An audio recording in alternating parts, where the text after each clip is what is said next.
That's the last lap, mate. Give it everything.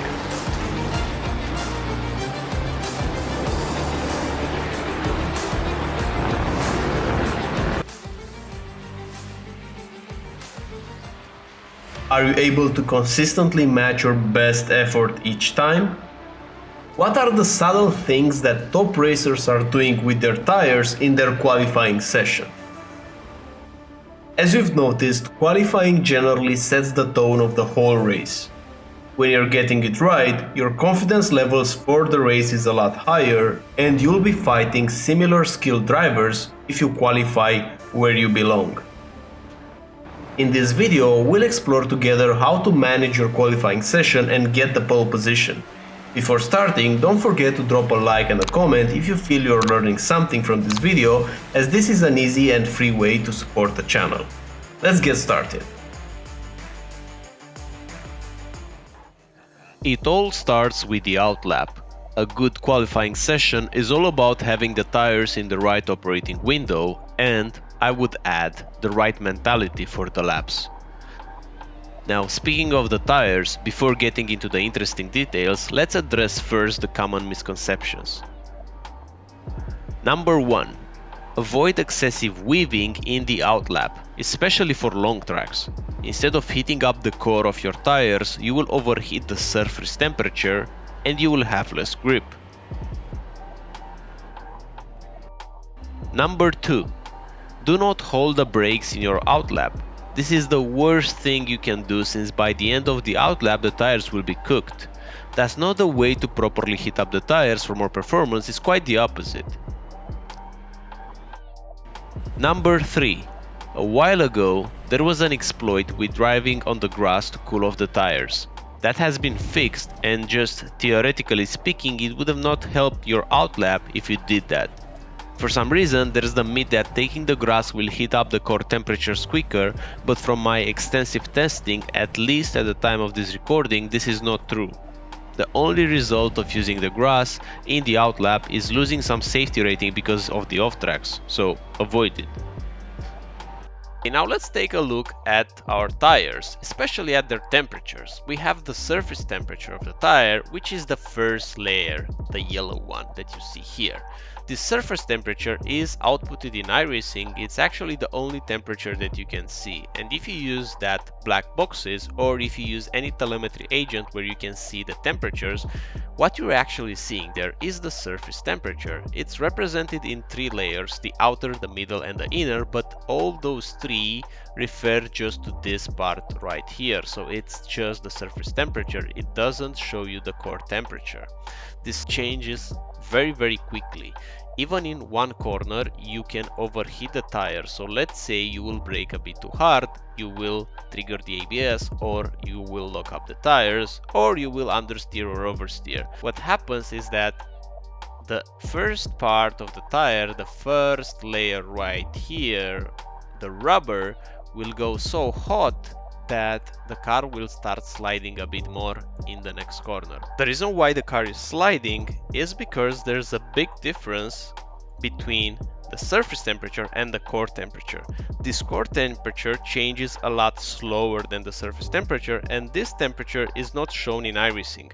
You can't see it anywhere. This is something that they keep secret because it will be so easy to abuse and create hacks for grip if you would have access to this temperature. This is a lot more useful for them to keep it hidden.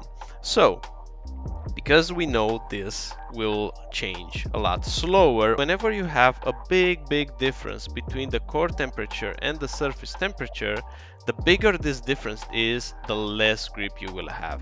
So you want to take it easy. You want to heat up the core as you heat the surface temperature. You don't want to force the car too much so that the surface temperature will spike, because the core temperature will not be there. This core temperature heats over time, and it's a result of the temperature of the air and the bulk temperature. The bulk temperature is the temperature of the rubber between the inner and the outer surface. So there's some type of thermodynamics temperature transfer between the outer and the outer inner part and vice versa at some point.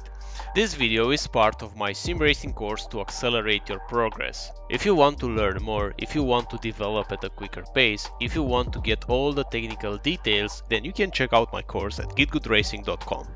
Now let's visualize it in a graph with temperature and time. We have with red the surface temperature and with orange the core temperature. When starting out, generally the surface temperature is a bit higher than the core temperature of the tire.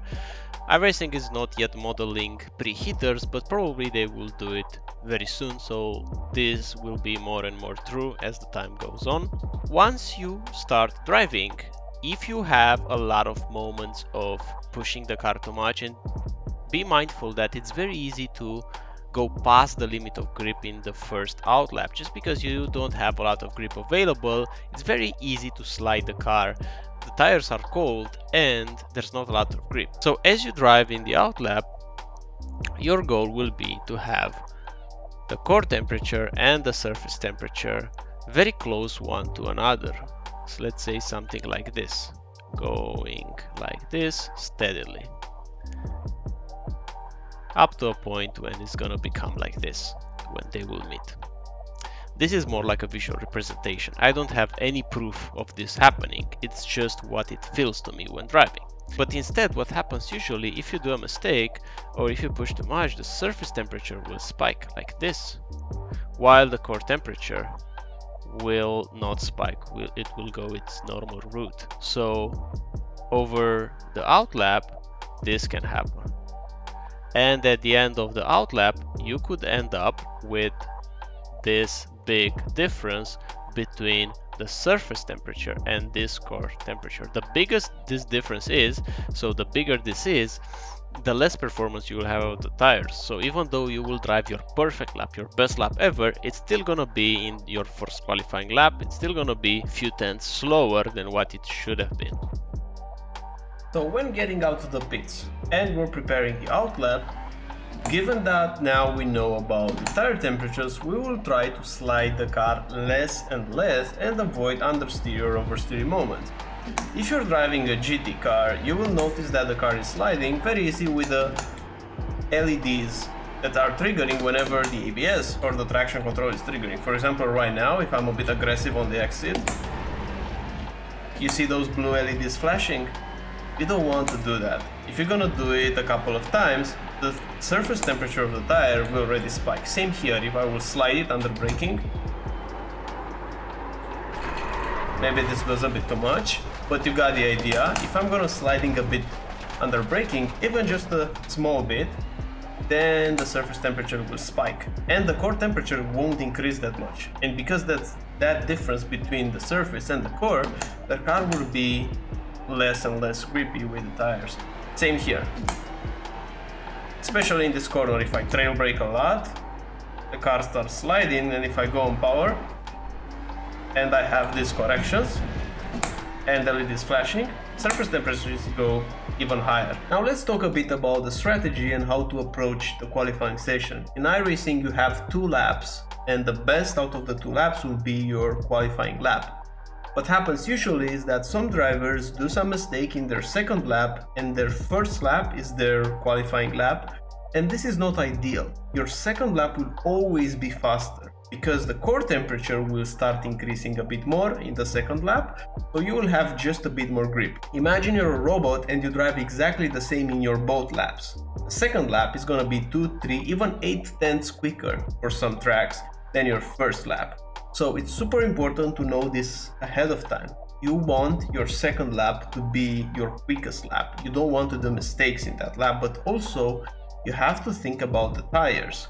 Your first qualifying lap, yes, you will push a lot more than the outlap, but still you wouldn't go very hard with sliding the car because you have one more lap afterwards. So you don't want to have that big delta difference between the surface and the core temperature, so that in your second lap the car won't be under control. Instead, you should treat your first qualifying lap a bit more safer. You don't want to slide the car that much. What you can do instead is to focus on the corner exits.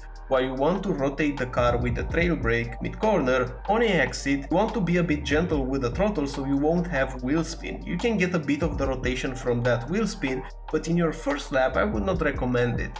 In your second lap though, that's the moment where you push, that's the moment where you try to extract every bit of rotation out of the car, both from the trail brake and the throttle. And in that lap you can go a lot harder. Notice what I mean by going harder. I mean about the rotation that you get. You don't want to brake later in your second lap, you don't want to do crazy things and take the off track. You just want to think about how you can get a bit more rotation, how you can induce a bit of oversteer or understeer to counterbalance the car with your inputs, but without thinking too much about the tires, because in your second lap you want to go as quickly as you can. So having this in mind, now you know that you should push a lot in your second lap. Treat your first qualifying lap a bit more safer, think about the tires in your first lap as well as you're doing in the outlap, but in the outlap be a lot more safer than in your first lap. If you enjoyed this video, give it a like. If you want to learn more, check out my course, and I'll be seeing you in the next one. Bye bye.